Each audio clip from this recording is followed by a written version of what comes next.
अस्सलाम वालेकुम नाज़रीन, मैं हूं शहरियार और मेरे साथ मौजूद हैं मुजाहिद जाफरी साहब, सीनियर तजियाकार हैं।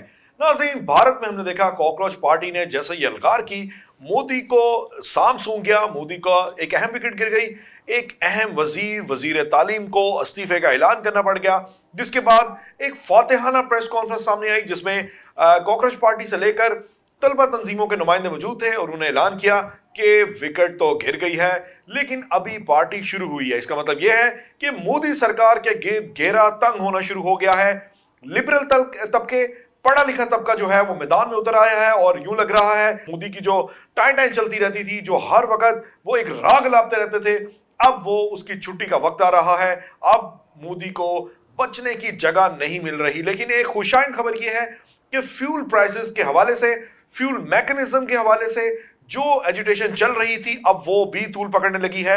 एक खास किस्म के तेल की रेशो डाल रहे थे, ये 20% तेल को झांसा दे रहे थे मोदी सरकार। अवाम की गाड़ियों के इंजन खराब होना शुरू हुए तो एक नई जनता पार्टी भी बन गई, नई मुखालफत की लहर शुरू हो गई और फिर देखते ही देखते सोशल मीडिया पे भी चीजें सामने आ गई, कमेंट शुरू हो गए और एक नई पार्टी ने इस संडे को अपनी तहरीक बाज़ाब्ता तौर पर चलाने का ऐलान भी कर दिया। इसका मतलब यह निकला कि मोदी के गिर्द घेरा जो है बाकायदा तौर पर तंग हो चुका है।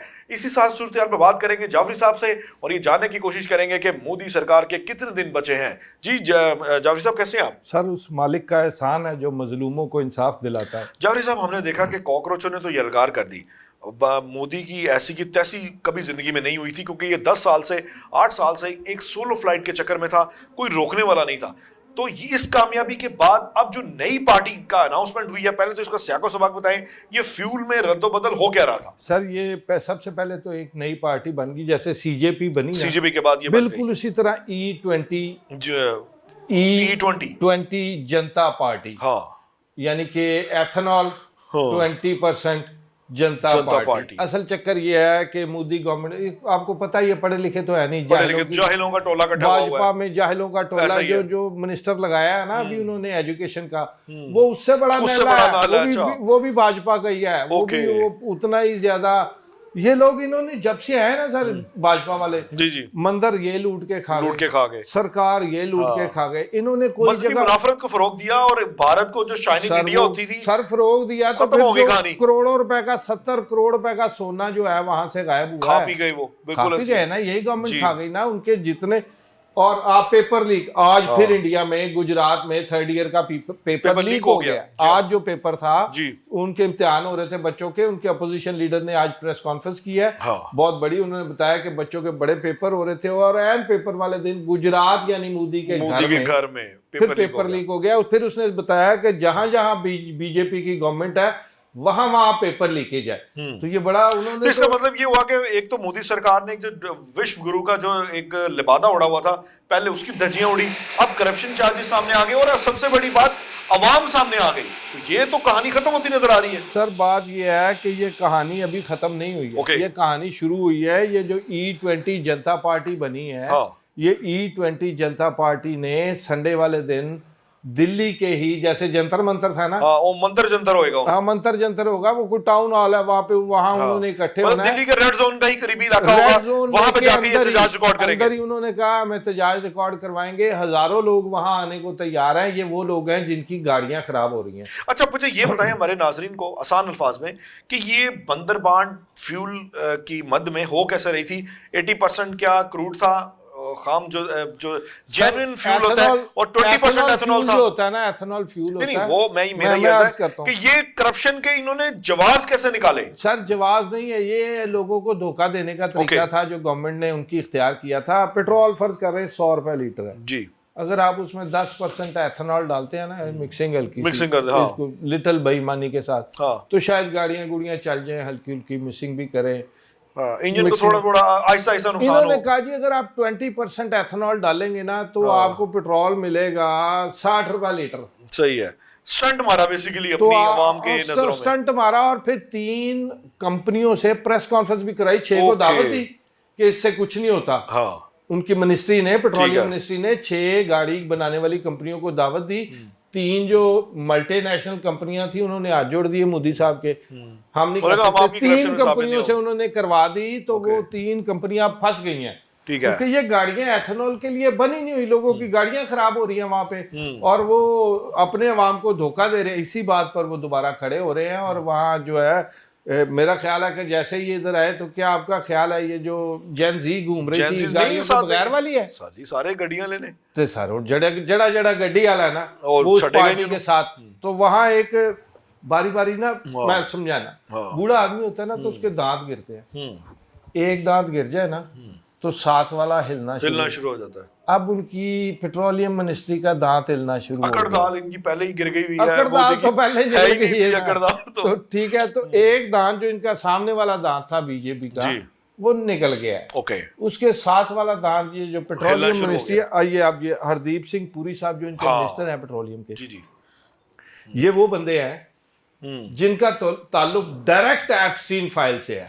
डायरेक्ट एप्स्टीन फाइल में उनका नाम है। तो मोदी उसके सबसे बड़ा जो सरबराह है, वो भी तो सर मैं करता हूं ना, डांस करता रहा है यार, क्या क्या कुछ नहीं करता रहा। एप्स्टीन ने जो बंदे यहाँ भेजे अपने इंडिया में, हरदीप सिंह पुरी साहब वो मिनिस्टर हैं जिन्होंने उन बंदों को न सिर्फ फैसिलिटेट किया, बल्कि वीजा जल्दी प्रोसेस करा के उनके वीजे कराए। और उनको ये वो ग्रुप है जो, सादा लफ्जों में बता दूं, ये लड़कियां इकट्ठी कर करके उधर देने वाले लोग हैं। जी जी, लड़कियां इकट्ठी कर करके अपने लीडरों को देने वाले लोग हैं। वो उनके एक लीडर है सूर्यवंडम स्वामी साहब, उनकी बात सुन ले, वो कहते हैं कि बगैर भाजपा में ये होता ही यही है। वो तो उनका धर्म का हिस्सा बना लेते हैं ना, वो तो कहते हैं सब कुछ चलता है, सर ये तो उधर तो सिचुएशन ऐसी बनी हुई है। तो अब एक नई पार्टी ने वहां जन्म ले लिया, जो पार्टी जंतर मंतर से ज्यादा बड़े साइज में उभर कर क्योंकि सर देखें, लोगों की गाड़ियों को नुकसान पहुंचेगा, एक आम आदमी का मसला है। तो मोदी ने तो हमेशा जो सरमायादार है, ये अडवाणी हो गया, ये आपका जितने बड़े जाइंट्स हैं, ये क्या नाम है इसका सर, अंबानी के अलावा अंबानी, ये सारा इन्हीं को तो संभालता है वो, तो इनका बगल बच्चा बेसिकली। इनकी इकोनॉमी, और राहुल गांधी ठीक कहता है ना, Indian economy is a dead economy, India economy तो चल ही नहीं रही। मैं आपको बताऊं, आप वही बात, ये जो इनकी जो 19,000 फाइलें लीक हुई हैं, आपको पता है ना, इनके एटॉमिक जो जितनी जोरी प्लांट है, इनके 2 यूनिट थे, यूनिट 1 यूनिट 2 जी, वो वर्किंग में थे। एटॉमिक जो एनर्जी इनके प्लांट्स हैं, उन्होंने यूनिट 3 यूनिट 4 बनाने का फैसला किया, और ये फैसले के तहत अनिल अंबानी को वो ठेका दिया गया। अनिल अंबानी वो यूनिट 3 और 4 बना रहा था, उसके जो उससे जुड़ी हुई चीज़ थी ना, वो सारा डाटा पकड़ के ना उसने एक इंटरनेशनल सर्वर सेंटर में रखवाया कि ये हमारा डाटा है। वहां से वो डाटा लीक हुआ है सर, 19,000 फाइलों का, जो इंडिया की जोहरी फाइलों का। तो आपके सामने ही है कि ये सर, अब तो यूं लग रहा है जिस तरह ये कोलैप्स की तरफ जा रहे हैं। देखिए, अवाम का बड़ी तादाद में आना, आप ये देखें, उनके जेंजीज गालियां देते रहे इनको।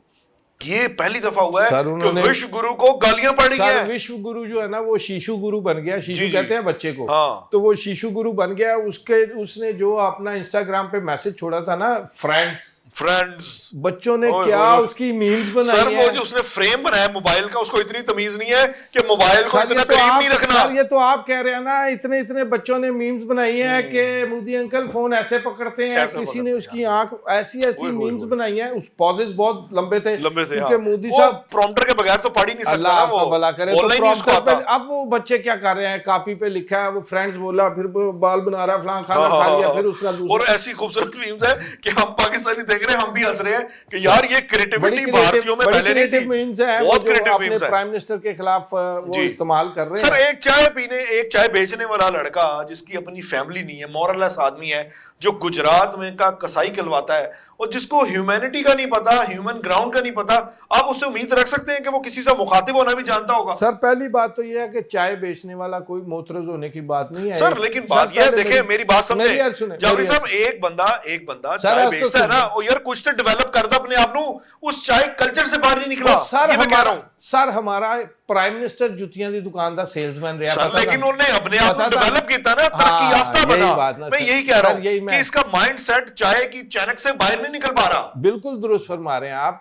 वो असल में ये वो लोग हैं जो अपनी तारीफ के हर वक्त चाहते हैं एक पुल बांधे जाए। उन्होंने सारा मीडिया खरीद लिया। देखिए, उन्होंने सारा मीडिया खरीद लिया। उससे ज्यादा एलिमेंट आप भूल गए। जो मोस्ट इंपॉर्टेंट एलिमेंट है वो इनका हिंदुत्व कल्चर जो है ना, जो इन्होंने मजहबी टच दिया है, ये मजहब की आड़ के मजहब के शेल्टर में आया है। और जो सेकुलर इंडियंस हैं वो कहते हैं भाजन बासुर मंजन बेचना बस कर दो। पड़ गया ना, सबसे ज्यादा बीफ एक्सपोर्ट कर रहा है इंडिया, ठीक है, और जो एक्सपोर्ट कर रही है वो सारी की सारी 90% हिंदू कंपनीज हैं। आप मुझे बताएं कि वो भाजपा के अपने लोग हैं, जी हाँ।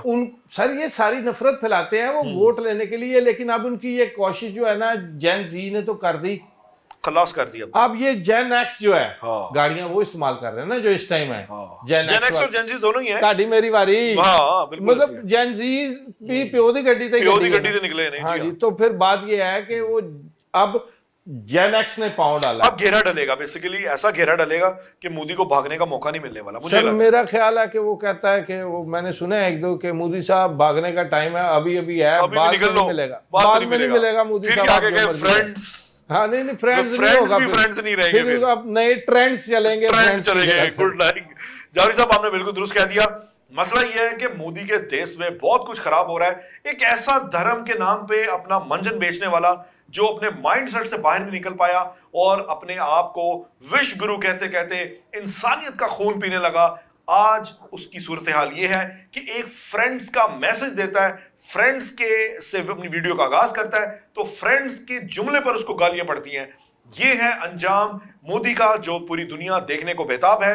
आहिस्ता आहिस्ता धीरे धीरे मोदी जो है अपने अंजाम को पहुंचेगा। उसकी वजह यह है कि जितनी इंसानियत की पामाली कर ली, जितनी इसने जंगी जराइम को फरोग दिया, जिस कदर इसने कश्मीर में आग जलाई, अब घेरा तंग होने वाला है। और हम देख रहे हैं कि इंडियन मीडिया भी आहिस्ता आहिस्ता इस चीजों को प्रमोट करने की तरफ आ रहा है, क्योंकि गोदी मीडिया एक तरफ है और बैलेंस मीडिया एक तरफ है, और ये जेन ज़ीज़ यकीनन इसको ले डूबेंगे। इजाजत दीजिए, अल्लाह हाफिज।